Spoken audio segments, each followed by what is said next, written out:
biggest station in the world, playing all of today's hits. You're listening to Instinct Radio.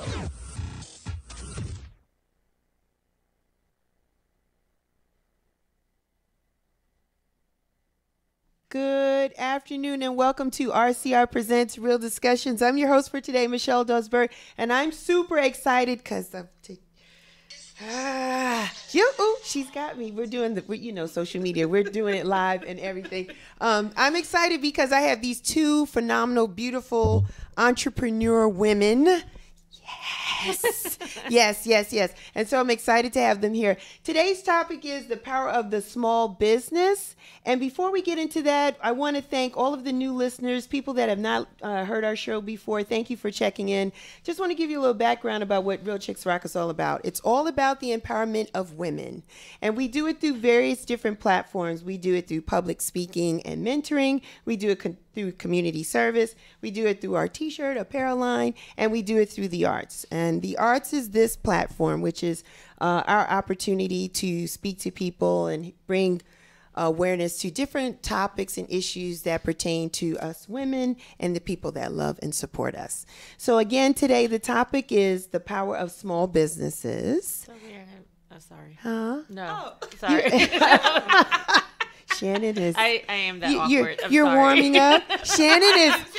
Shannon is warming up. Shannon is warming up. Sorry. Yes, that's great. That was a narcissist self. Like, what? Oh, this is a nice icebreaker. This is awesome. This camera though. Yeah. I'm liking the light. You like that? Look, they like. I'm glowing. I got Isn't that summertime that- brown going. Isn't this nice? Look at Shannon is really. I'm like trying to figure it out. Shannon is so my guests today are Nikki, Porcher and Shannon Evans. Hi, ladies. Hi. How are you guys?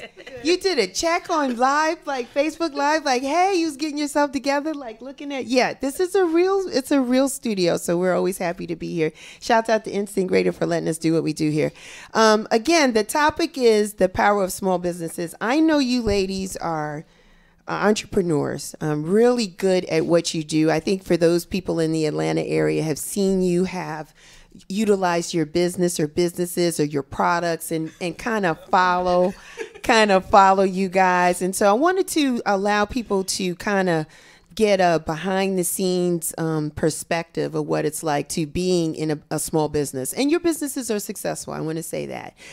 So for that has weight, because I think for most of us, we're still trying to find our niche. We're still trying to find what works. And so I think this will be an informational conversation today, just to kind of give people some tips and techniques, some do's, some don'ts, and things of that matter.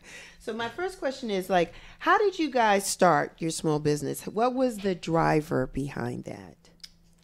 Everyone's looking at me. So am I starting? I don't know. We can rock, paper, scissors. Yeah. It's funny because I'm always asking people the same question. Really? So that's a good question. All right. Okay. Well, I mean, I don't mind starting. No, go ahead. It was on a whim. I wouldn't say a whim, but I was like reading Richard Branson's autobiography, Losing My Virginity, which is still one of my favorite books. Yes. And like I knew I wanted to do something in Atlanta, that I was supposed to do something here, even though I couldn't figure out what it was. Right. And I've always wanted a space. So reading his story about how he started like the first Virgin record store. Yes. I was like, oh, like you can just go do something. You know, like that was the first time it like sunk in my head that I was making it harder than it seemed. Like I was trying to create things to get to this goal of mine instead of just figuring out how to like do the final goal. So I told a couple of people the idea that I had, like I scribbled it in the book on like my way to New York. Told a couple of people the idea when I got back to Atlanta, and they were just like, "Oh, I'll invest in that." So then it was like, you got friends like that? That's a longer. that became a longer story. So that was.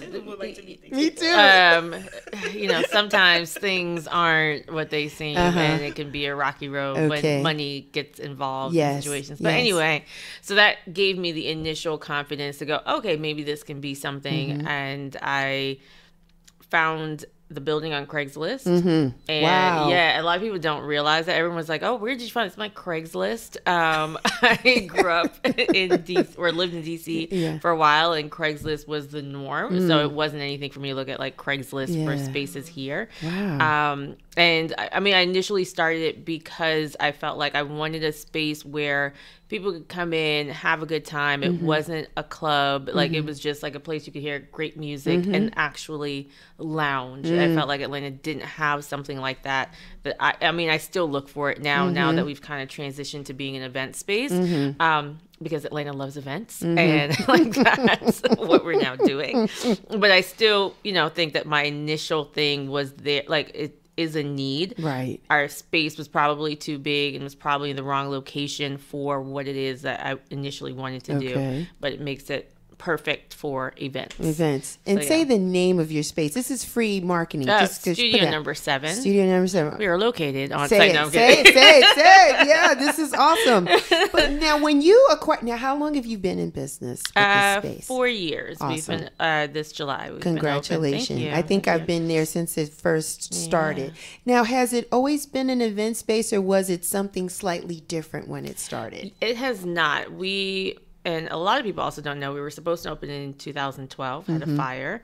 And so for 2 years, we weren't open. So we opened in 2014, which now seems like forever ago. Wow. But we were open as a restaurant, bar, event space, art gallery, creative co-op, like creative co-working space. Yes. And so all of those things were like my big vision. And again, mistakes. Like, I didn't realize, you're doing way too much with very limited resources. So little by little, I started cutting down those things. Yes. And so now we are just an event space. We still do creative events. When I try to sponsor the space as much as possible for those types of events. But events like...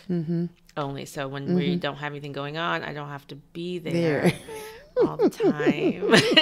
Life is a little We're going to talk about the learning points. The things that you learned in doing that. Nikki, tell us, why did you start your small business? I started my business. I say this story. I asked for my purpose. I said, hey, I need to be able to do something and leave something. So what am I supposed to be doing with my gifts and talents? Like, what is my legacy supposed to be? I had no idea. I didn't go start my business with intention to start a business. I just knew I was supposed to be doing more with what I have been blessed with. So it was just like, hey, tell me what I'm supposed to be doing. I'm listening. And then I went to this craft fair, bizarre thing. There was all these white women there, and there was no black women in Atlanta selling things. And I was like, that's odd. And then they were selling things that I know for a fact black women make, and at like ridiculous prices. Like, I always tell the story. This woman, she was selling like lip gloss for like $25, and she had no more left to sell because she had sold out. And I'm like, are you serious? Right? Lip glosses you get for like and I was dollars. Like, all she had was like samplers left, and I'm like, there's no way this is $25 lip gloss. Like, my lips are not $25 lip gloss. But she had none left, and I'm like, people need to buy this stuff from black women. Right. And I was like, hey, let me start helping black women. Sell their things so people can buy and support black women. And that's literally how it started. So it started off as a blog, and then people were like, hey, can you do this? Do you do that? Do you offer this? I'm like, oh, maybe this should be a business. A business. So, and that's literally how it started. So do you help channel buyers to other buyers? Yes, there's we have a directory on the website. There's a black woman marketplace on there. So like if you want to go and buy from a black woman, we have a list of businesses where you can actually buy from a black woman. Right. I'm always trying to get more people to be part of the directory, so it can be, because there's so many black directories, but the one that's different about ours is everything that's on there are owned and operated by black women. Awesome. So I need to get on that directory. Yes. All black women. Yes. So when you, I'm gonna go back to Shannon. So Shannon, when you started, you had this vision, right? You're up in DC, you're used to Craigslist, and now you're thinking, I want to do this space. So did you move to Atlanta first in pursuit of doing the business? No, I ended up in Atlanta. I was going to Brazil, and my roommate at the time was moving out and told me like a couple days before I was like flying to Brazil. Yes. And I was just like, okay, I don't have time to figure out getting a new roommate or whatever. So I shipped all my stuff to Atlanta. My parents lived here. And yeah, it was like, I used to work in corporate. So let me back up a little bit. So I used to work at the World Bank, and like I quit my job at the World Bank to do photography full time. So there wasn't anything tying me to DC. Okay. And so it was like, all right, you're leaving. Cool. I'm going to Brazil. Like, I don't have 4 days to figure out, somebody else. So why not just ship to Atlanta? I'm traveling all the time anyway. And I'll figure it out when I come back. And kind of you're with purpose. Like, I'm really big on purpose. And before, I'm trying to make the story as short as possible, but maybe a year before that, like a friend of mine had called me and was like, I see you in Atlanta. Like, I just had this dream of you in Atlanta and you were doing something and it was really big. And like, I just want to pray with you so that you know when's the right time to go. Okay. And there was just something about that conversation. It was someone I didn't talk to all the time. And I was actually, before that, thinking of moving to Atlanta. I was trying to buy a house here and it fell through, which was great because then the market crashed right after. So it was actually great for me that I didn't at the time. And so when this roommate thing came up, I was just like, you know what, maybe now's the time to go. And so that's like what brought me down here.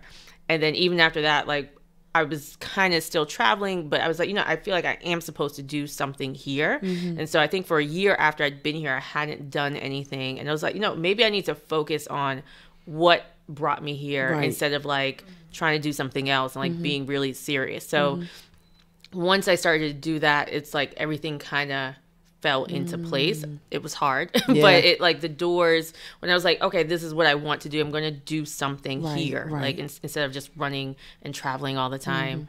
And then, things kind of started to click. And that's not a bad thing, traveling all the time. No. It was awesome. And now I'm kind of getting back to that. But I knew I was 28 at the time. And it was like, all right, I know I'm supposed to do something. Like I just had that feeling that there was something here specifically for me to do, and I wasn't doing it. Nikki, same thing for you? Did you feel like passion was continually pushing you to do and make the difference, even with your blogging maybe initially? Yeah, because like I said, I asked for it, and even now there are some times where I'll self-sabotage myself. I am the master of that because I feel like it's too much or it's too big, even though I know it's my purpose and I asked for it, but something will push me right back into it because there'll be days where I don't want to do anything related to my business, related to like just full transparency with that, but then I'll get an email or somebody will hit me up on Instagram or Twitter or a text message or something saying, hey, can you help me with this, or this really helped me, or blah blah blah, and that pulls me right back into it. And that's how I know I'm doing what I'm supposed to be doing. Like, this is what I'm supposed to be doing in my life. Some of the cons, like, because being a businesswoman or entrepreneur or just a small business in general, you're excited about it, and then trying to connect the dots is always the difficult thing. And then then you, like you said, you talk yourself out of it. But I want to talk about some of the cons or some of the challenges that you faced. Now, did you find that maybe your circle of friends or your network of friends thought you were not really strategic enough, or thought that your thought process wasn't really clear? Or did you get any resistance in building your business? Fortunately, I haven't, to be honest with you. And if they feel that way, they're keeping it to themselves. So I appreciate that. They're not like, because I think with the mission of Buy From a Black Woman is about empowering, encouraging, and uplifting. So it'd be kind of hard to say, hey, I know you're out here trying to empower and encourage Black women, but let me disencourage you from doing what you're supposed to be doing. So fortunately, I haven't had that type of backlash with that. So are you doing this as well as anything else, or this is I work. Okay. I always say I teach art. That's my side hustle. Teaching is my side hustle. This is my full-time job. But I teach in the public school system. See, and so many of us would want to switch that around where our passion is our full-time, and then we have a side hustle to support it, because I would love to do that. I'm getting there. Tell me your cons. I know you had some. Oh man, I don't even know where to start. Tell me some. Well, there could be so many can start cons. with the fact that you had friends that wanted to invest. And then, family, and family. So how did that pan out? Yeah, those relationships are strange. Not friends. My friends are awesome. really supportive. I mean, like there, that's like a longer story. Yeah, So yeah. like the investing of getting a business we off can the just ground. leave it that way. Yeah, especially something like a restaurant and just the things that you don't know, like if you've never done it before. Like there are just so many things. I was so naive when I opened Studio Number 7. I was so naive. Like I just thought that I was, that whole build it and they will come, that is a lie. Like it is like that is a lie. Like people should stop saying that.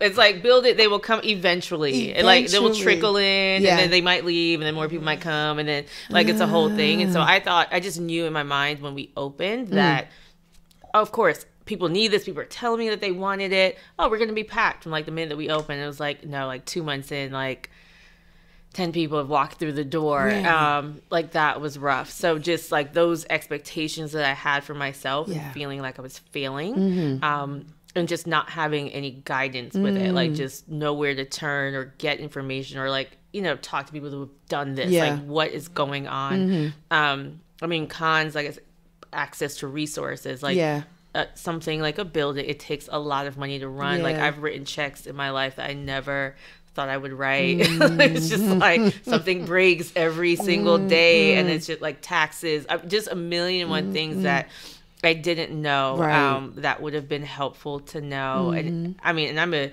master researcher, so I've read everything that I could possibly get my hands on before I opened, and it was still like the experience was different than what you read. Yeah, completely totally different. It was much rougher. And Atlanta is a market that something has to like break, so to speak. Like something has to happen. Like somebody goes and says, yes, Studio 7 or some kind of epic kind of situation. and then everybody will go, okay, it's Studio 7, like that's the thing to do. Like everybody will follow it. It's just, I don't know, what did you sense that like it had to be something? I think that Atlanta is a very tricky market, even outside of that. Like I did not understand the Atlanta market at all. Like I definitely think that if I'd opened in DC, like it would have popped a little bit quicker. But like I said, there are things that I took for granted in Atlanta. Atlanta is an event city. Like there's an event every single night of the week, 4 or 5, and like that's what people gravitate towards. So it's like it's also a promoter driven city on top of that. Like so there are these things that I took for granted. It's also a very segregated city. It is so trying to get like liquor licenses and like going in front of the boards and the stuff that people said to me, I was just like, wait, what? Like I'm sorry. Why do you think that I would have guns? Like, I don't even understand what this means. Like, what do you mean? But anyway, so there are all of these very just things that I didn't understand about this city that I've come to learn and appreciate in the process. But I think that Atlanta is a city that adopts slowly. Okay. So I don't even think it's just about popping. I think it's like it'll happen. Yeah, eventually, months down the road. And sometimes things that seem like they're popping are not. Like, so that's a whole other. Yeah. Nikki is laughing and smiling. Okay. Would you agree? Same thing about Atlanta? Did it? Well, because my business isn't a brick and mortar, so it's virtual. It's virtual. I always say wherever there's a black woman who owns a business, buy from a black woman there. Like so. Atlanta is not my only market. I always tell people like, I'm so much bigger than Atlanta. Like I'm not trying to stay in Atlanta. No disrespect. I love my Atlanta people. So I don't have like I'm sure if I had like a building or some of the stuff I am trying to work towards, I would have these same type of issues. But I'm just because I've seen other business owners and they say the same thing, and it's just I don't understand what the disconnect is, especially if we're here and we all are saying like we're working together, we want to see each other strive, and lift each other up, then why so much negative competition? It's good to have healthy competition, but if I say I want to help you and I want to see you grow and create those partnerships, while I'm like, but I don't want you to know about this stuff over here. Well, I think that Atlanta is very supportive as a city. Like there are definitely like a lot of people that looked out for me that I'm super grateful for. So it's not that like the support, I don't think that people are intentionally trying to be competitive. I think the market, depending on what you're doing, might not necessarily be there. You know, like I think that I overestimated the amount of people that would want what it is that I wanted to package. Like where I'm like, I want to do craft cocktails and I want to do like loungy music and I don't want hookah. I don't want like these mainstream, like, so like my audience was not literally, but like probably 150 people, and I didn't realize that going in. Like coming from DC and experiencing something totally different and coming here, I would have thought that the audience in the metro area would be like, you know, and also I think there's an age thing, like, you know, that's what, like my single friends that live here that we're in our 30s, I'm like, there are just not a lot of people in Atlanta that live in the city in their 30s that are going out. Like the market. No, It's funny. Really? I had a absolutely conversation not. last Like, night. and I didn't realize that either. Why not? What are you doing? We're not doing anything. Like we're trying to find things to do. We're traveling. Yeah, we're leaving Atlanta. we're leaving Atlanta. Like that's what we there's do. nothing for us here. Like So Atlanta we leave. is a city. That's why festivals kill all the time, because if you figure, like, the market is there for a festival. Like I always say, like, if you want to do a festival, like, because you can find a niche audience for just about anything.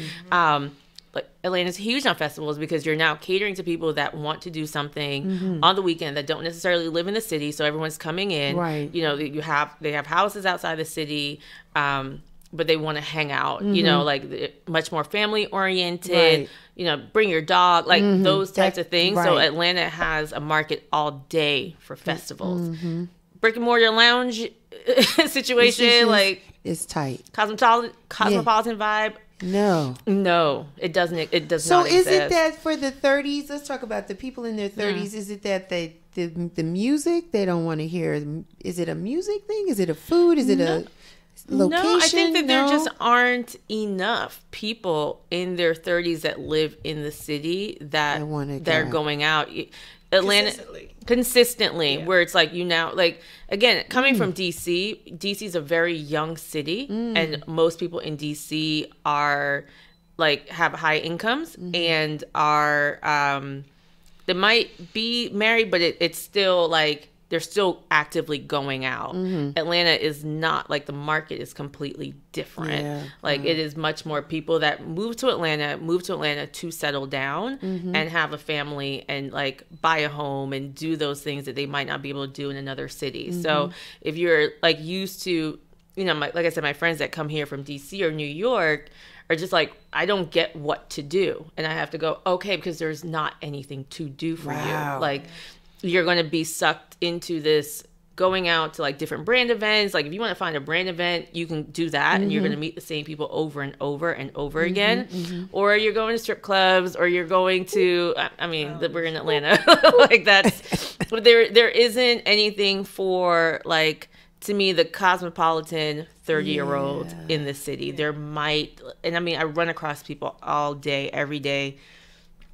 There might be 100 of us, like that. Like that's it. It's a very small demographic. Like there's much more of a scene for, especially like the young creatives. I love what they're doing in the city, but they really are the trailblazers in that scene. You know, like they own that young creative scene, and it's awesome to watch develop. But even that didn't really exist 4 or 5 years ago. Right. So you have that. Then you have like an older audience of like people that did the settle down thing and now are ready to go back out again. So you have like early 40s, mid 40s, early 50s type of situation. So I guess I could have just said 40 to 50. So that middle 30, like your mid 30s in Atlanta, there isn't anyone that caters to us. And I really do think it's because there are not enough of us. Like it's like nothing there. And like I said, I know just about everything happening in the city, and it's like I'm either in a room with people that are younger than me or people that are older than me. Like just, yeah, no, it doesn't really exist. Now, for entrepreneurs, some business owners, and I don't know, for those that are listening, if they understand the importance of a business plan. So did we have, the heads are shaking. So we had business plans, and do we still revisit our business plans? Sure. Yes. Like every year, or just? Oh, I do mine monthly because I have to re-amp my marketing plan monthly. Wow. I try to have like some type of theme. And again, remember I said I self-sabotage sometimes. So if something doesn't work, I'll have my little pity party. And then I'm like, okay, let me go ahead and go back to this and figure out what didn't work and how I can make it work. So I try to do it monthly. Yes. Just to keep it consistent and keep myself on my toes. Okay. How about you, Shannon? I don't do mine monthly. I kind of reanalyze every year. So like about December, I'm looking at what to do differently for the rest of the year. So that's why we normally change, like I've changed the space kind of like according to that. It's like, okay, that's not working. Let's try earlier hours. Okay, that's not working. Like, let's switch to just doing events. And okay, now we can start to set goals against that because that model seems to be working. So like, you know, so I kind of do that yearly for the space, and then also yearly for the things I'm trying to accomplish outside of the space. So the events are not necessarily parties. They are, give me your definition of an event. Maybe that's the best way to look at it. Atlanta-wise, or just like what we do at the space? What you do at the space. So we do a lot of corporate events because we're so close to the Georgia World Congress Center. So anytime there's a conference in town, we're normally doing like some type of cocktail reception. Nice. So yeah, that's like what keeps us really going. We do a lot of milestone birthday, well I call them like celebration events. So whether they're like milestone birthdays or weddings, retirement parties. So we do a lot of that type of stuff. Right. And then we also do creative events, which is much more like kind of our way of giving back to the creative community in the city. So they might be art exhibits or straight parties. We tend to do more things that have like a global feel. So like that's why we do things with like Salah or DJ Kemet. So like they're very specific type of parties that we do. And yeah, that's like about it. So it's been working. It's been yeah, working. yeah, that's definitely a much better direction. I mean, I still have larger goals outside of that. Like I'd like the whole building and turn into a hotel that has an event space. Like that to me would be the model that works best because of our location. But a couple years away from that. You're working on it. You're working on it. Now you, Nikki, you are, where are you from? May I ask? New Jersey. You're from New Jersey. What part? Trenton. Okay, I grew up in New Jersey. Okay. All right. Bronx girl here. So you said that you're not Atlanta. You're thinking of leaving Atlanta? Well, no, I'm saying, well, yeah. Yeah. But also,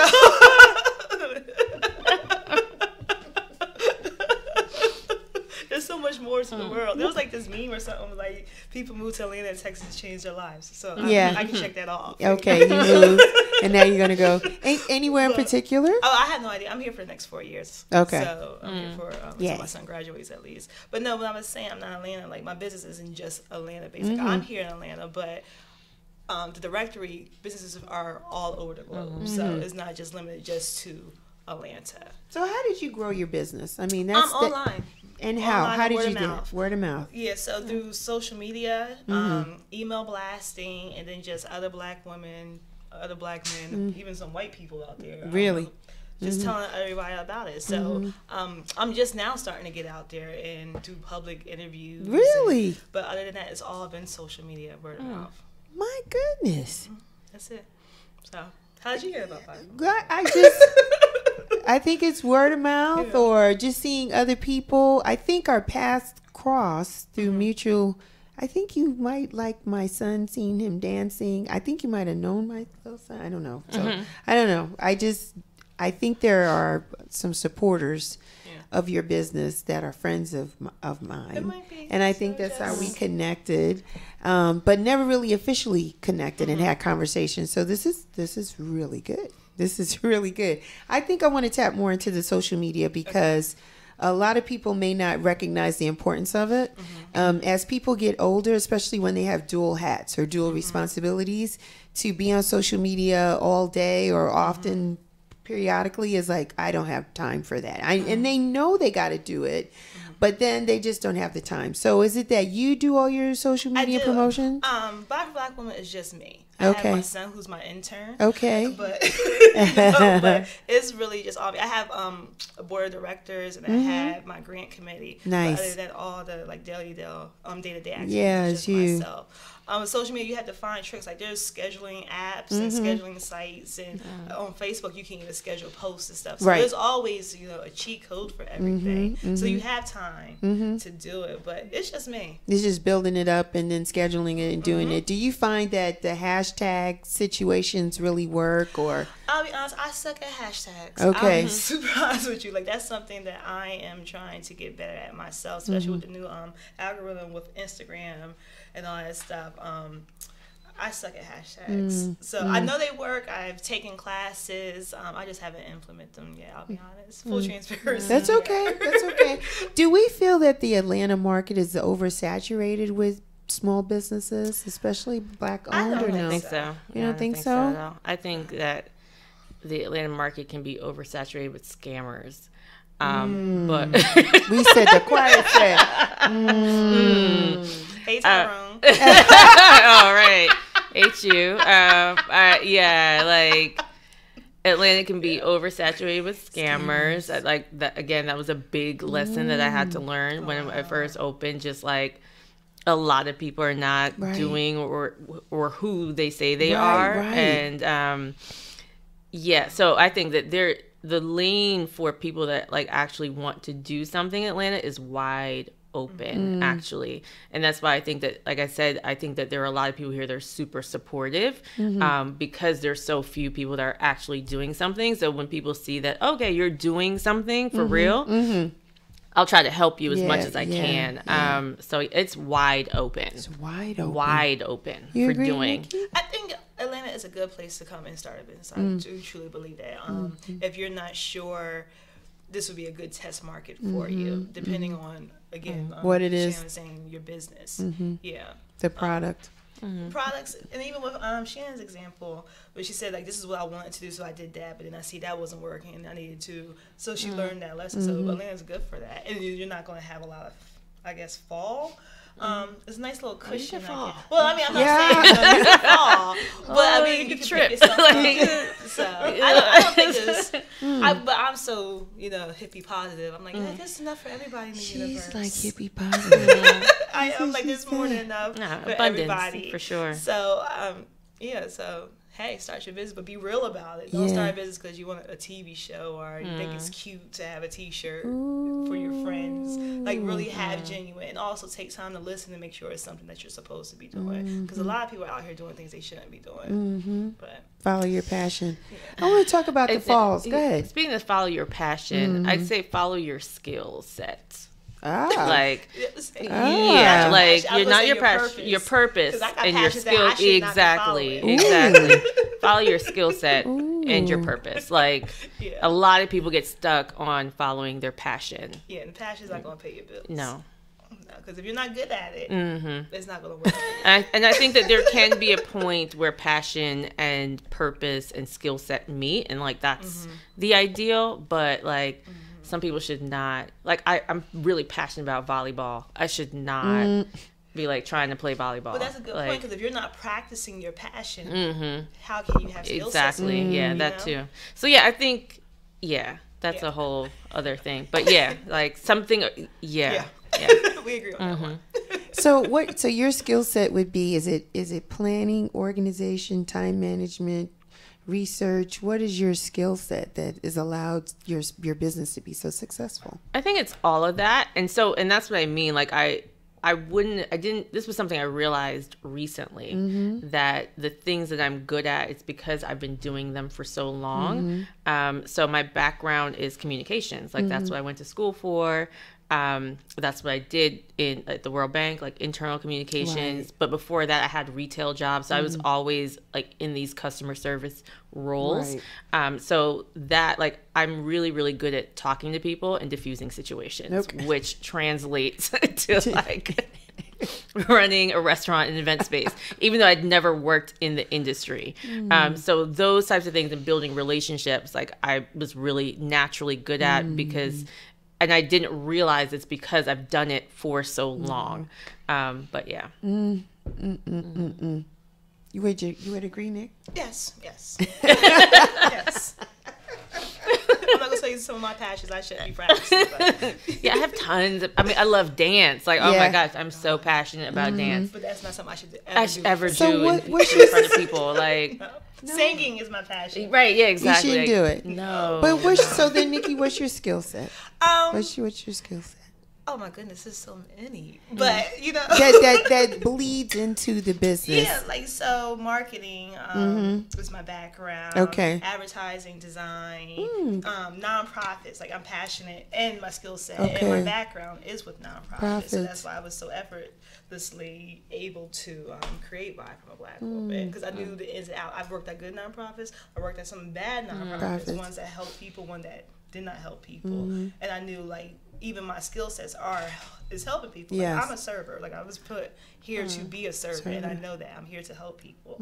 So that's my passion, that's my purpose, and that's my skill set. Right. So that's why starting this was very easy for me. How long has it been in existence? It'll be 2 years April. 2 years. Yeah.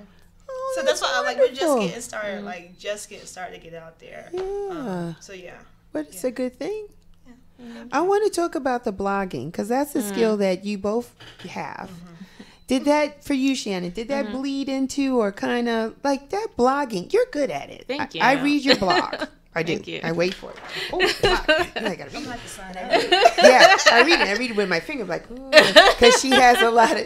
It's very good. It's very transparent. It's very good. Can I sign up now so I don't forget? Yeah, don't. Yeah, you should do that. This is when you plug your blog. Yeah. I have to. Yeah. So. Right. Yeah, I sent out as a newsletter. So if you go to like the Studio Number 7 website, it's like it'll pop up and you can just like sign put up your for email, it. Okay. yeah, and get it.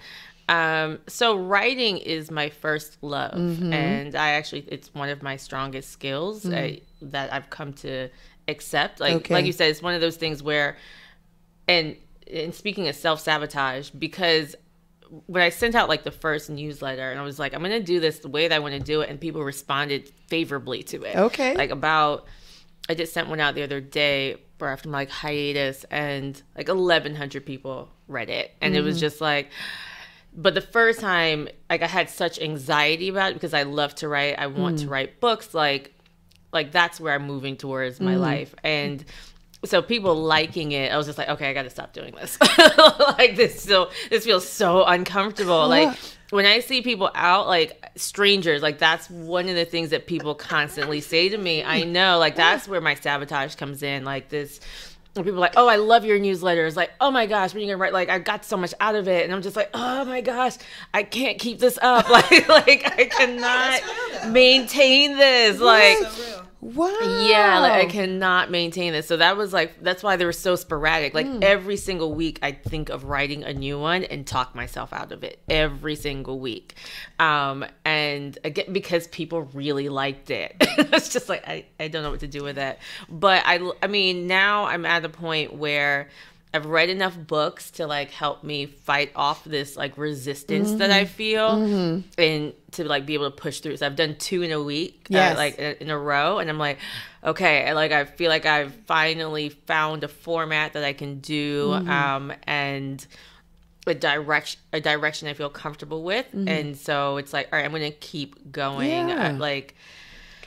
But it does give me anxiety with every single one. But I do love to do it. Like, it's just a weird. Just act like we're not going to read it. I know. But again, like I said, I try not to like look at it when I write it. But then I haven't crossed that hurdle yet. So I do check it. And I'm like, ugh. And then I'll write something like this last one I wrote where I'm like, people should stop doing things that they can't afford to do. And so just feeling like, all right, this is how I feel, but the backlash that could come from this and, like rewriting it, like, to try not to offend people. Yeah. And then going, all right, if I offend people, it's okay. It's like a lot of stuff. Mental things that I have to go through to write. You have the same experience when you blog or no? You're pretty... I kind of like put myself in a position where I have to, because I have other people who depend on me to send these blasts. So it's kind of like, forcing myself to do something I don't want to do because now other people are looking at me. Like, hey, are you going to send that email out? So that helps keep me from self-sabotaging, but same thing, because you do something and then like there's a positive reaction, you're like, oh, I can't keep this up, so I'm not even going to do it anymore because I don't want you to get disappointed. Right, But it's just so strange because you have your business is working. So why don't you think that the blog should work too? It's different. And for me, it's like, it's such a part of me. Like, it is me at my most vulnerable when I write. And so and I remember the first couple, people were like, oh, that's hilarious. I'm like, I wasn't trying to be funny. like I know that my tone can be humorous and people tell me I'm funny all the time. But it's just like, I don't know how many stories I'm going to have to tell, you know, like where it's like, oh, I'm going to run out of things that you're going to find funny.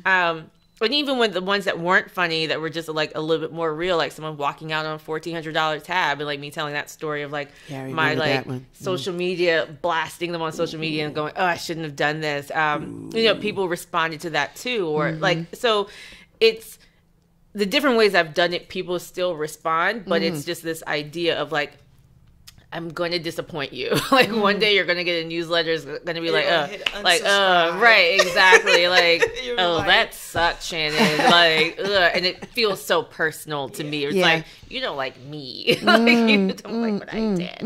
Nikki, for you? I mean, no, it's the same thing. Just, I mean, she said it. Like, because it's just like, and then you look at your subscribers, then you look at who unsubscribed, and then you're like, well, why did they unsubscribe? And you go back and read what you wrote, like, well, why would they not want to read this anymore? Do I email them? Do I not? It's that, because you do take it very personal, because it's yours, and it's your baby, and you're working hard for it, so you want everybody to like it. It's like, how could you not like this? Like, look at all these other people who like it. You know? It's rough. Are you weekly? You blog weekly? I blog weekly because each week I have a guest speaker and I have a business of the week, so I have to talk about that. And then I do like a business blog, like when the spirit moves me. Okay. That was kind of mine. Like, I had a funny story this week. Okay. I can tell it. The spirit moves me. And but the thing is, like, I have a whole calendar of things that I should be talking about and writing about, but then it's like. So the business blog would consist of what? A little bit? The last one was how to Netflix and keep your business going. So while we're binge watching Netflix, things you can do, like schedule your social media posts for the week, or write down ideas that you're seeing, or even use the Netflix show as inspiration to help your business watch something that caters with your business or something like that. So just basically, like, you want to watch TV, but also keep your business going too, and giving tips on how to do that. Okay, and you don't want to blog about that? No, I did blog about that. But just in general, like future. No, I mean, like, I do, and I need to keep it going, and you know, it's good. But you know, the self-sabotage is. I'm getting over the hump. And it's funny when you were saying, like, people come and walking up to you like, oh, I love your blog. The first year I was doing her blog when nobody knew who I was, and people would talk about Nikki in this third person to me, like, oh my gosh, do you know Nikki? Do you know Black Woman? She's amazing. And nobody knew. Like, I wouldn't post my picture. I didn't post on my personal page just because just that scare factor, like, they find out it's me. But it was just like, you don't need to know who I am, because I'm not, you know, the face. So now I'm starting to. I said I went through that too. Even with a physical space, most people did not know who I was. Like, it's really only been in the past like year where I've like actively been more visible. And, really? This is a real honor, because you was really on the low. Like, I didn't. I mean, even I was talking to Aisha, like a couple days ago. Well, not a couple days, a couple months ago. She was like, yeah, like the first time I came in here, like, she's like, I had no idea that you like own this space, like not, you know, for months. She was like, I didn't know. I mean, you'd come in, like, I'd be behind the bar, wiping something, sweeping, like, I just not talking to people. Not just you let people talk. I'm like, oh yeah, Nikki, she is great, huh? Yeah, like, oh, you have to blah blah blah. I'm like, okay, all right. So then I just play it off, like, okay. I think society, or just your peers, or just how other businesses are handled, eventually push you to have a face, because now it's like, I need to trust you. I need to see a face or something to trust you and your word and your business, what your mantra is, what your mission is, and that kind of thing. Because when I first came out too, it was just a pair of sneakers. It was sneakers, glasses, and a t-shirt that said Real Chicks Rock. I didn't have a picture for the longest. And people were like, people need to know who you are. And I felt like it was not your business. Well, I mean, people really say know. like they invest in you as the person, not you in your business, which is true. Right. If I feel like I can trust you and I think you're this person, I'm going to stand behind who you are. And the total opposite, because if I find out who you are and I don't like you, then I'm not going to support your business either. And that's funny, because there are people who I was friends with, you know, and as a business grows and as you grow as a person, you're no longer friends. So when you were my biggest cheerleader, now we just Facebook friends. Yeah, you know? And that's real too. It happens. It happens. It's not competitive. It's just that I think because we self-sabotage sometimes, or we don't necessarily see when the big picture is going to happen. We know it's going to happen. Sometimes people on the outside can see your worth more than you can. Yeah, for sure. And then they get they get in their feelings, or they're pouty, or they're like, I know, automatically they start to write you off and say, you're not going to have time for me. You're going to be doing this. You're going to be doing that, and that kind of thing.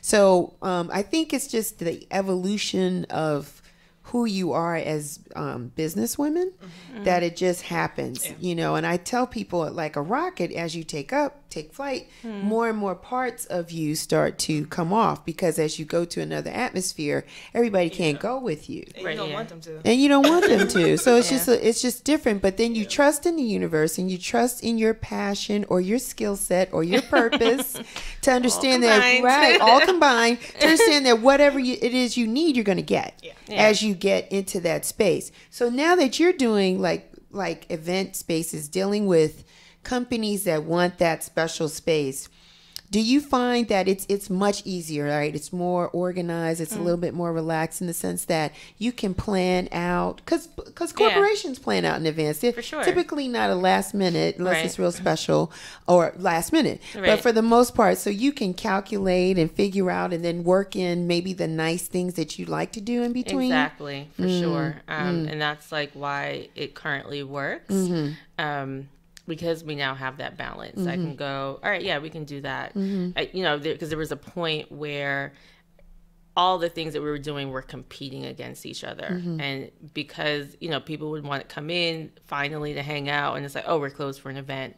Or we would try and do a creative event, but it was like, oh, this is going to completely conflict with this corporate event that we're doing. So now with it just all being events, it's like, all right, I might not be able to give you an answer a month in advance, but like, let's see what we're doing 3 weeks ahead, and then we can do that. If we don't have anything on the day. So yeah, it's much easier. So did you find, Shannon, that because it's a brick and mortar, a little different than Nikki's business, that you were able to get some kind of support financially from the government? Because you're doing it because you're a minority woman, small business. Is it really opportunities for funding for businesses? I think that there are opportunities for funding.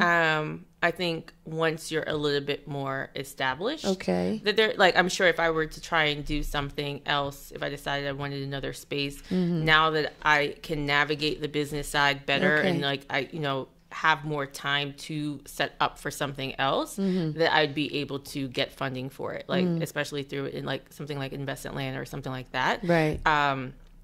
But again, it was so early, things I didn't know, things or understand, that would have prevented me from doing it the first time. And Nikki, for you, how come nonprofit? You didn't think that your idea would... People were giving me money, and I wanted to be able to, you know, write it off.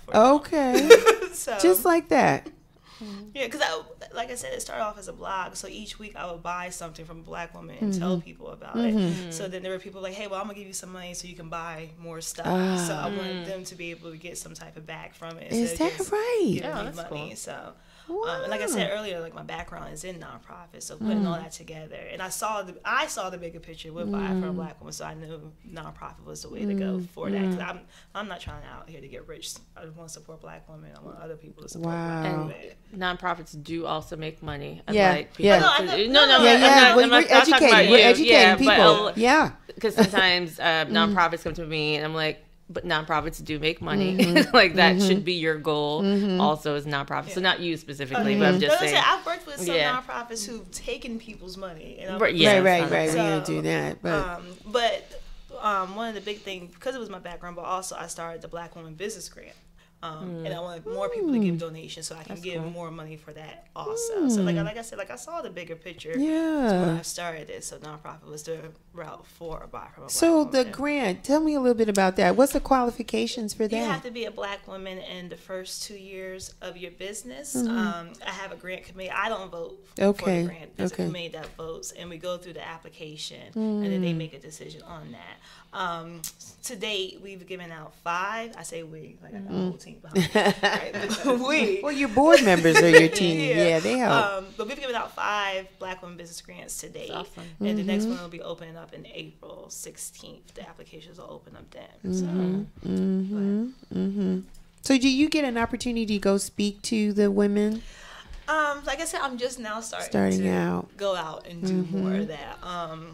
I've done things in schools where I've spoken to like teenage girls and show them what entrepreneurship is and how they can actually like plant that seed in their life. Well, I'm finding out like a lot of young girls do not know what an entrepreneur is or that word. They know like their aunt does hair in the kitchen or their mom sells this on the side or their grandma makes pies, but they don't know like that's entrepreneurship and you can actually have a sustained business from that. So just like planting those seeds. So that's all the speaking I've done thus far. That's good. Trying to get more out there as I push myself for that. Shannon, do you miss corporate? No. No. That was an underhand toss because I knew the answer to that. No, I appreciate the things that I've been able to learn. That's what I wanted to hear. Thank you. For sure. But and it doesn't mean that I wouldn't work for someone else. Like, I mean, I think there are projects that I'm working on now where I enjoy working for someone else or with someone else, however you want to phrase it. Where it's like, oh, more resources, more teammates, more, like you can do something bigger and like be a part of the puzzle as opposed to the whole thing all the time. So I'm definitely enjoying that. But missing just like the hamster wheel thing. No, I don't miss that. No. Very good. You're free. I feel pretty free. Yeah. I'm definitely free. So owning a small business, wouldn't you say it's very powerful? Do you feel powerful having your own business or no? No. No. I don't. I don't know about title? Nikki. I might have titled it incorrectly then. The power of small businesses. No, you don't feel powerful? I want to say that I feel powerful for owning a small business. Okay. Like I think that I feel powerful where I currently am in life, understanding what my purpose is and where to find joy and how to find joy. And what my overall life looks like. Okay. Out in like, but the business part is just, it's a bit much. Not even a bit much. It's just a piece of it though. Like, yeah. How do you feel, Nikki? I feel empowered. Okay. Owning the business, because the business helps other Black women in businesses. So that me helping them, they're helping me. So yeah, I don't feel powerful. I mean, we're all powerful. We're all powerful. Well, yes. So I do feel empowered that I'm able to have this and it helps other people. So okay. Shannon, you mentioned I think we said the word failures for something, or fall down and get back up, right? Those type of things. For the listeners, what were some of the things that when you had those slips, right? Things that you stumbled a bit. What were some of the things that kept you wanting to keep going and doing it? I think little glimmers of hope. Okay. It might be just, I can't think of anything specific at the moment. But I mean, between the fire and just all the things that happened once we opened and running it. And that's why I think the newsletters, once I was able to share my story in a way that I found to be more helpful to me and to other people, that gave me more encouragement to keep going. And again, I was like 2 years in, but I just knew I was on the path that I was supposed to be on. And so whether it was like me praying about it and then like I need a sign, like I need to know that I'm going in the right direction, and then something small happening, it's like, okay, I can keep going. But like I needed those moments. And then how do you feel when you have an event and everybody's just it goes off without a hitch? Doesn't that fuel that I did the right thing and yeah, for sure. I mean, I think that, I remember earlier we were talking about success, and I think for me the way I measure success is how many people we've been able to impact, whether it's like giving someone an opportunity, like, hey, this space, use it, do whatever, however we can help. That to me is like what success looks like. And so, I know that no matter how long Seymour 7 is around, we've impacted something, and that feels good. That is good. That is good. As women of color, there's so much on us in a sense that, people are looking and just have expectations of you. Do you feel those pressures at being a business owner, a small business owner? You feel that, Nikki? You're shaking your head. I do, because the name of the business is Buy from a Black Woman. That's a lot of pressure. She goes right there. Buy from a Black woman. So yeah, you feel it. I get that pressure. Yeah, because then, it'll be like, why Black women? Why not all Black businesses? Are you trying? There's one guy, a Black man, he told me the FBI gave me money to start my business to take the Black man down. Wow. And he was adamant about that. So, yeah, there's a lot of pressure. Like, I was like, I wish they would give me money, but I hate to disappoint you. No. So there's a lot of pressure that are like, I stand for all Black women business, and I love Black women. I do. But, yeah. So there's pressure as a Black woman.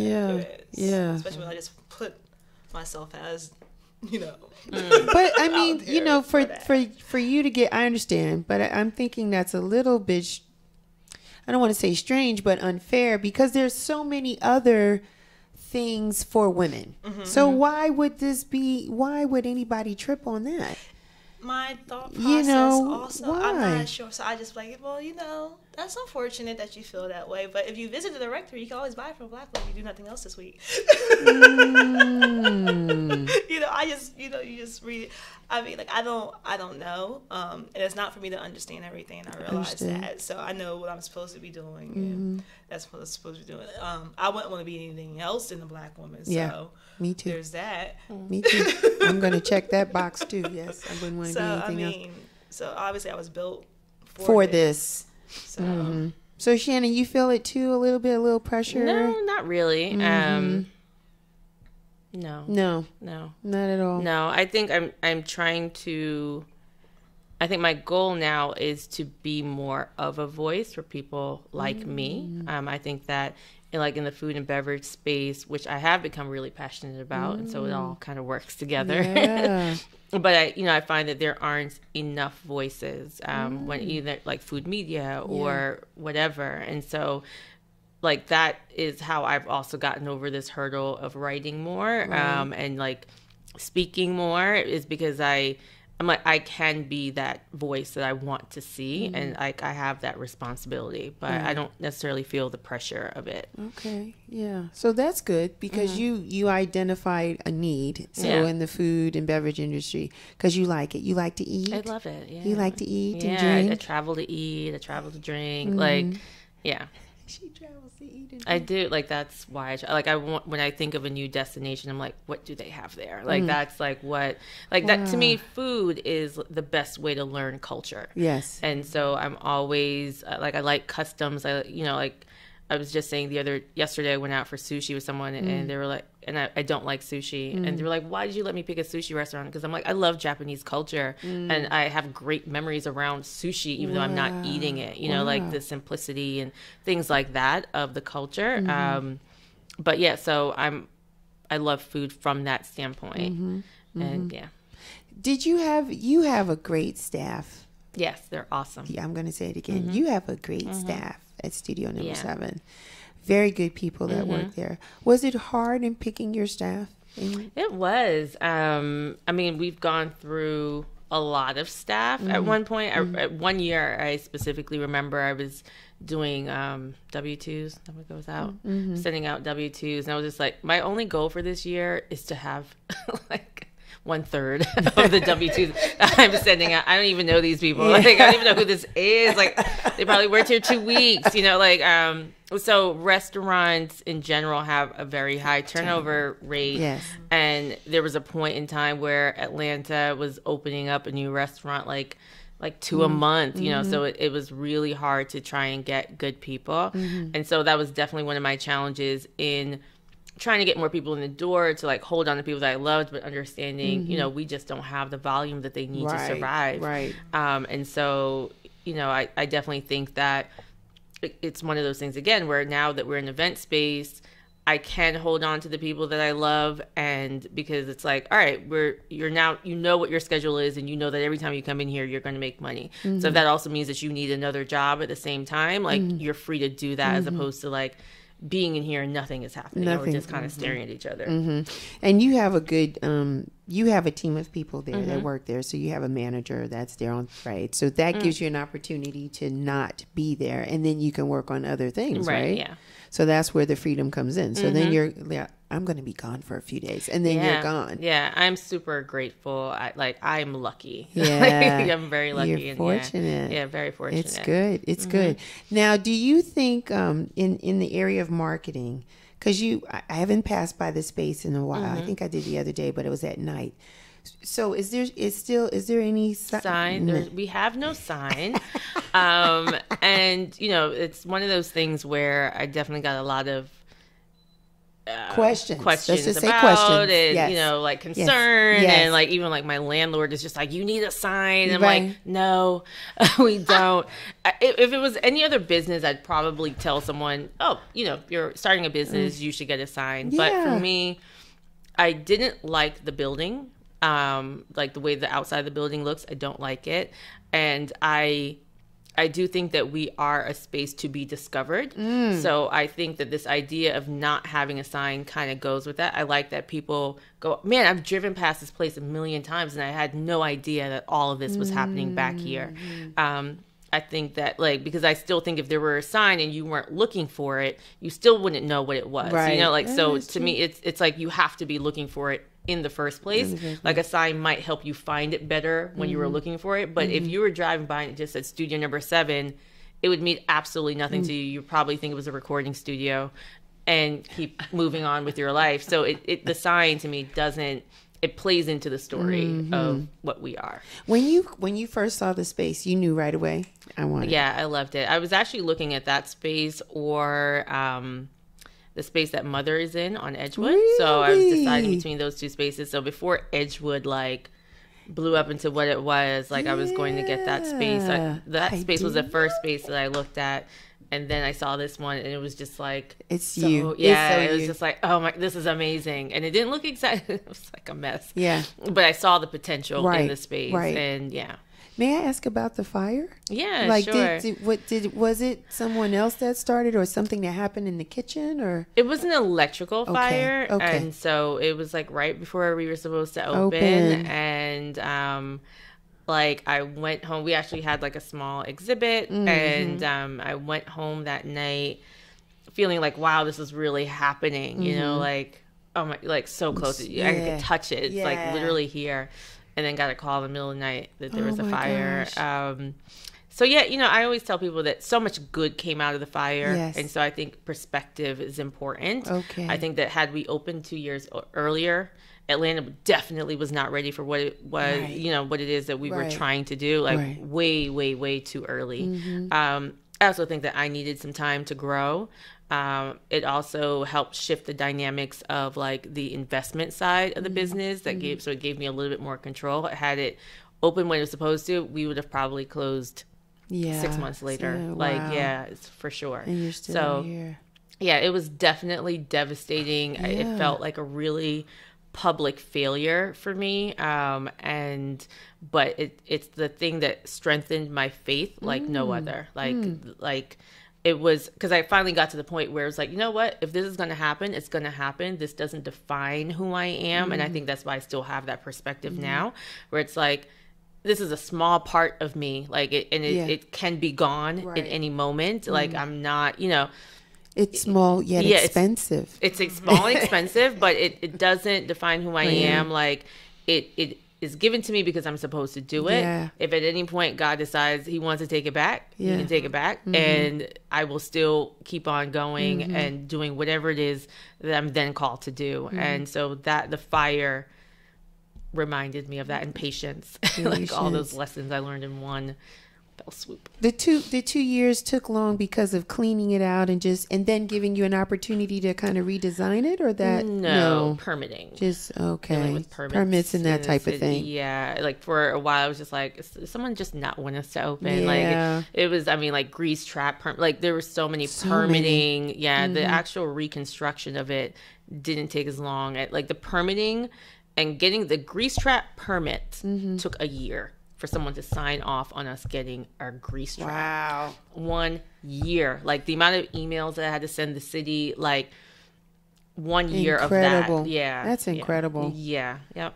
And here's a silly question. Would you open up another place?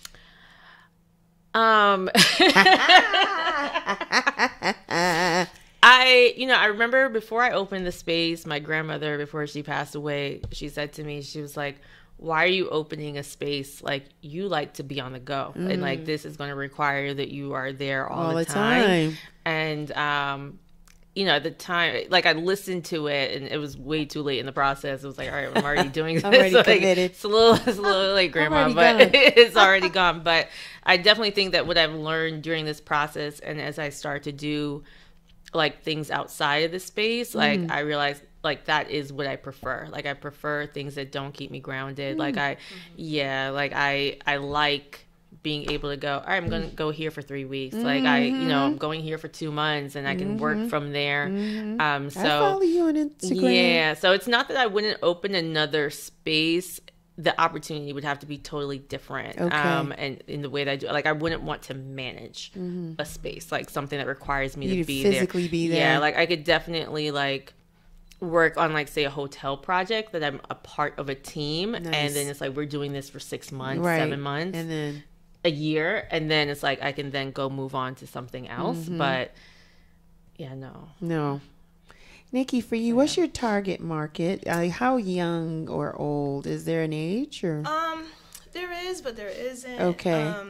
So our target market, or our preferred market, our market is about 25 to 45. Okay. Black women. So that's it. But like I said, like I'm trying to get into high schools, so that they can have those seeds planted also. Because I always tell my kids, the ones I teach, like college isn't for everybody. Yeah, it's not. And I let them know, like, if there was YouTube and Instagram when I was in high school, it would have been two different extremes. Either I would have been like this multi-million-dollar, businesswoman, or I would have had 6 baby daddies. Like, those are the two extremes that would have happened. She said 6. I didn't see you going there with that when you started. Those are the two extremes. It's the two extremes. Said 6. I would have. I'm not even going. I am. Like, I can talk to you. You're California on the phone. Hi. I'm keep full transparency. Yeah. I know who I was at 14. Yeah. Wow. But so I'm trying to plant those seeds and let those girls know, like, maybe you already have a talent that you can utilize now, and you can start that business, so you don't have like all these student loans, student debts. Right. Exactly. I'm trying to get a degree that you're not going to even use. Stuff like that. Unless there was a degree in journalism or communications. Yeah. Well, I mean, but there's marketing. Like, I really believe, like, a lot of people do need to take, if they're not sure, if high school is not your strong suit, you do not need to go straight to college. Oh, right. I agree. You take that year off just to figure out what you find yourself what you want to do. And you're majoring in philosophy. And no. You do hair on the side. Let's talk about, like, let's keep it real. Yeah. So right now, all I have to say, the target market is 25 to 45. there are some women who are younger than that and some who are older than that also who have reached out to me. But that's my market. That's your market. Yeah. That's your target market. Yeah. So you are you're the population, or most of your customers are in the U.S. or not really? In the U.S., I have 3 businesses listed on the directory that are outside of the And U.S. really, what countries or places? Canada, there's one in Africa, and then there's one in Europe. So, yeah, I don't know. And again, I don't know like social media because I've never been to Africa. Right, not yet. Not yet. Not to promote buy for a black woman, so I'm not sure. And I always ask people when they come, I'm like, well, how did you find out? They're like, oh, social media, Facebook, Instagram, or something like that. So because you touch your business plan pretty frequent throughout the year, are you looking to? Do you plan to touch those different areas? Like I see you in the Caribbean. I do. I could be wrong. I do these things called empowerment pop-ups, and I want to travel more with those. Empowerment pop-up is when we pop up at a black woman business, unbeknownst to her, like she doesn't know that we're coming. And we're empowering with money, and we're empowering with words. And throughout the day, I set a time, and like even if you sign up to be part of the empowerment, you do not even know where we're going until that morning. Wow. I send a mass text and a mass email out letting you know where we're going to be at and the time we're going to be there. And you go and you buy something from her, or you leave a little love note for her, or you take a picture, and then I compile this scrapbook for her to keep to feel empowered on those days where she's not feeling. I'm about to get teary. That's beautiful. That's really beautiful. Yeah. So it's just something you can look back on, like, hey, we came out here to support you, or read the love notes. To keep going because we need you in our community. So I travel with those. Wow. So what does your network of friends look like? Like, who inspires you so you keep going? Because that's important. Like black women who I don't know, black women who I do know. Young girls who are starting businesses, the Instagram models, like they do inspire me. They have booking info in their bio. I strive to have booking info in my bio one day. Be a public figure. I mean, but like that's a business, and they are out there and they're doing it. So every black woman who is out there doing something inspires you. Because it's like, okay, they're out there and they're doing it, and we need more of that in our community. Wow, worldwide, really. Yeah. Not just in the community. Shannon, who inspires you? I think anyone that is living authentically, whatever that means to them. Okay. Like people that are just, like all my friends aren't entrepreneurs, but they love what they do. Okay. And that inspired, like just this amount of being content, I think is super important. I read a lot of books. So people in books, like those have become my mentors. They inspired me. It's like, okay, yeah, I can do that like too. Like the Richard Bransons of the world, the Seth Godins of the world. Yeah, it's like, and again, it's normally like white men, but it like reminds me I can do it, like because those are, that's what it is I'm reading and soaking in. So yeah. One thing my about team inspires me too. Yeah, your team is good. Yeah, your team is good. One thing about I always say this about corporate America because I'm using a spoon digging my way out to get out, trying to find my path to do that. But one thing I will say is that it does give you a lot of tools, a lot of business tools, because corporate America is not designed to fail. They don't want to fail. That's not what they want to do. They're just not designed to innovate. There you go. Yeah. Or cultivate people to the next level and that thing. So there's not a very warm or human or sensitive side per se, and that's not all companies, and that's not all managers or departments. I'm not saying that, but I will tip my hat to them in the sense that you can take those models, those teachings, those things that you learned and apply it to your business and see how it works. The mere fact that you guys have a business model, the fact that you guys have a business plan, that you touch your plan, that you cut W-2s. I mean, this is a business. Unfortunately, there is an underground network of people that are entrepreneurs that are not operating at that level. And it could be because the revenue is not there. It could be because they don't know how to operate at the level that you ladies are operating on. Don't know how to start, what is consistent or needed in a business plan. So even though the information is out there, there's still this opportunity or this challenge to craft this idea, this concept, and put it on paper. Would you agree that it's safe to update that business plan, you guys do that. So it's not a problem in doing. When you first came out, was it set in stone?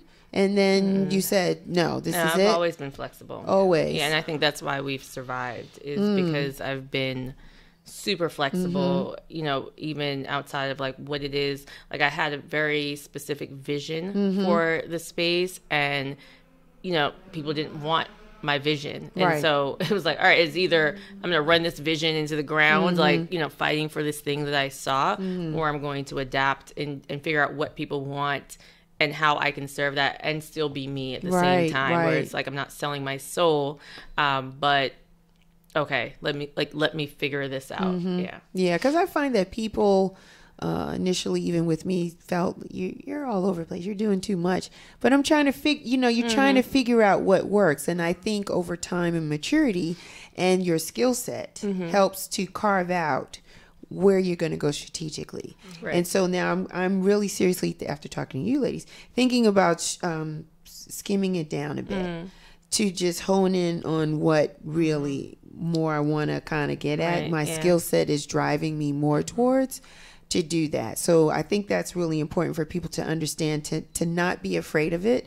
Is it safe to say it's always good to at least start it, like write it down? Yeah. Like you got to write the vision and make it plain so people can run with it, right? So you got to write it down and then petition it to other people that are not going to pass judgment, but just basically help you kind of carve it out or help inspire you to fill more of the paragraphs or the boxes, if you will, to build up your business plan. Because it's you know, having this business is tricky. Because again, it's very undergroundish from what I experience. And people say, I'm an entrepreneur, I do this, I do that. But I'm like, and when it's not brick and mortar, it's even more trickier. When you're virtual business, when I'm a business owner. I'm an entrepreneur. I'm this, and I'm like, you know, it has a quirkiness to it. It does. It has a quirkiness to it. So it's not very easy. I want people to, you know, I commend people that are doing it. That's why you ladies are here. I thank you for your time for coming, because it's not easy in what you do. And people on the outside looking, they be like, I can do, I can do that. I don't know what they're doing. I can do that. You know, especially if it's online. I'm real good at online stuff.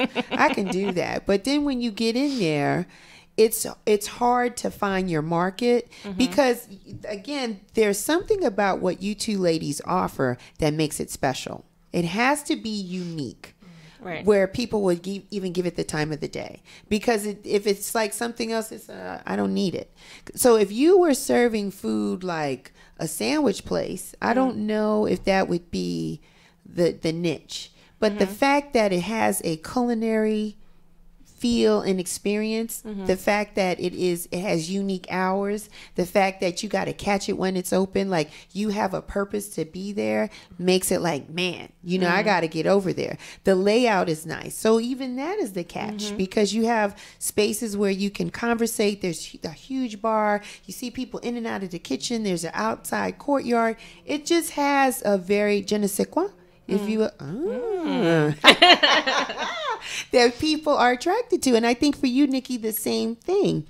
You provide something that's unique that most people, we say it, but we don't necessarily activate it.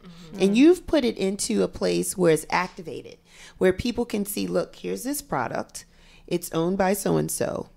Go get it if you're interested in it. We say collectively, I'm going to go support her. I'm going to go buy. But you've put it in a space that people can see it, touch it, get more of it. And you're helping to circulate that collaborative economic dollar. So that's why it's so unique and beautiful, because you're actually doing it. So for that I like that. I think that we need more of that. And I want to encourage more people to connect with you with their products so that they can have that directory, if you will, because that's another vehicle. Because we're used to the eBays and the Craigslist and the Amazon, but they don't really have what you're offering. And so that's the different vantage point that I think is so unique and so different and so good.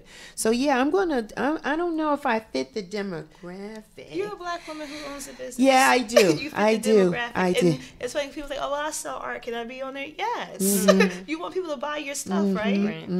Yeah. Oh, well, I blah blah blah. Yeah. Okay, but you still want people to buy your stuff. You are exchanging your services and good for Yeah. monetary gain. Yeah. Yes. That's what it is. That's what it You know, is. so like, It's awesome. Are you a black woman? Do you own a business? Yes. Let's go. Yeah. So. Yeah. So how can people find you, Nikki? How can they find your business and find Well, you? it's very easy. You can type in "buy from a black woman" in Google, and it'll all come up. All come up. The website is buyfromablackwoman.org, .com, .net, .co. You got them all? Yes, I did. Yes, I Dang. did. So they all redirect to this. I don't play no games now. Oh, wow. Dang, I should have thought of that. I just got the .com. I should get net, org, all of So that. in case you type it in, or sometimes it's like, hey, let me go ahead and get this. Funny quick story. When I first started Buy From a Black Woman, I don't know how to, because your websites are public. Yes, You know, and yes. then, like you're on the register of the Georgia Republic information. This man called me and he's like, "Oh my gosh, this is amazing. I already see it. Blah blah blah blah blah. Do you need some invest money?" I'm like, "I don't even know who you are. You know, like talk to me more. Like invest money, hi." And he just kept talking more and more and more. And he was like, "I just want you to know I want to own it." Blah blah. But he was a white man. I'm like, no. No. She You said know, a no. white man owning Buy From a Black Woman. And he said, "Well, you can still be the face and da da da da da." And I can. No, that's low key slavery. Yeah. Oh, You're not she gonna said own my that. stuff. I did. Wow. Is there a cost to join? The directory is a $10 cost just to keep the maintenance up on the website. And keep your Nice. stuff in this, but it's a yearly fee. Yes. So, just to keep the party going. Right. Basically. So it's very affordable. I believe so. There are some who will disagree. With the $10? Okay, I understand. And People I'm are like, interesting. Yeah, they are. are. You write about them all the time, Shannon. So it's like you want me to. And that's one thing I try to. Because the name is Buy From a Black Woman. Yeah. And you'll be surprised people who are like, "Can you give me? Will you give me? Can I have?" Even with the grant, like the grant pays for itself, you know? So like you guys, it's a collective effort. We always talk about, hey, we want to help each other. And it's a collective. And let's be there and this sisterhood and all that stuff. But then when it's time to actually do it, we got all these stipulations and Right. questions. Right. So I'm trying to change that narrative of Buy From a Black Woman. But Buy From a Black Woman is the website. We're on Instagram. We're on Twitter. We're on Facebook. We don't have Snapchat. I don't have time for that. Yeah. I don't snap. You Snapchat? No. She's like, no. I don't do Snapchat either. Shannon, how can they find your establishment? Yes, so we are on Instagram at Studio NO7. Same thing on the web, www.studiono7.com. We are at 393 Marietta Street, In Atlanta. In Atlanta, right behind the aquarium. And yeah. Any events coming up that we can peek in on, or no, all private stuff? All private stuff right now. Yeah, I think one of the things that I'm eventually going to work on is I'd love to get more people in to do like pop-up dinners and things like that. So I think now that I have a little bit more bandwidth to be able to do that, I love what you're doing. I told you that in your little courtyard, the midnight thing. barbecue. Yeah, so it's gorgeous. As soon as the weather acts right, I know. doing another. I'm gonna just have lick my lips on when I see the pictures come through. Can people see once they go to the website, they can sign up for the blog or the newsletter? It's The the newsletter, now. Yeah. So you can get the newsletter going. Yeah. We got it in rotation, and it's In no rotation. pressure. No pressure. You just- I'm feeling good about Yes. it.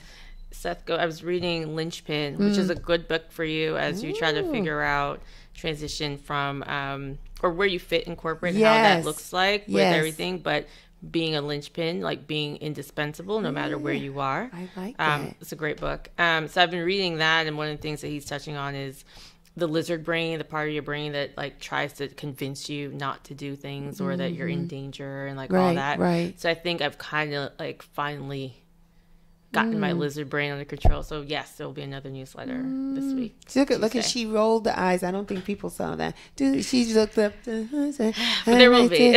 I'm committed to it. I have made it a commitment. So wow. But outside of, I'm gonna put it on my personal website. Like have a tab for it there. Oh, you have a personal website. I do. So it's shannonsevans.com. So that'll probably be where like the newsletters live. Okay. Yeah. And then we're going to do something in the food and beverage industry coming up. Tickets were on sale for that. I saw that in the newsletter. Yeah. Speak about that, please. So I'm working with Atlanta Food and Wine Festival on their connoisseur dinner series. Yes. So that's one of the things I was talking about where like I love. Like it's like, yes, this is exactly what I want to do, like more things like this. So that is happening May 31st through June 2nd. And yeah. Awesome stuff. Yeah. Awesome stuff. I want to thank you ladies for coming today.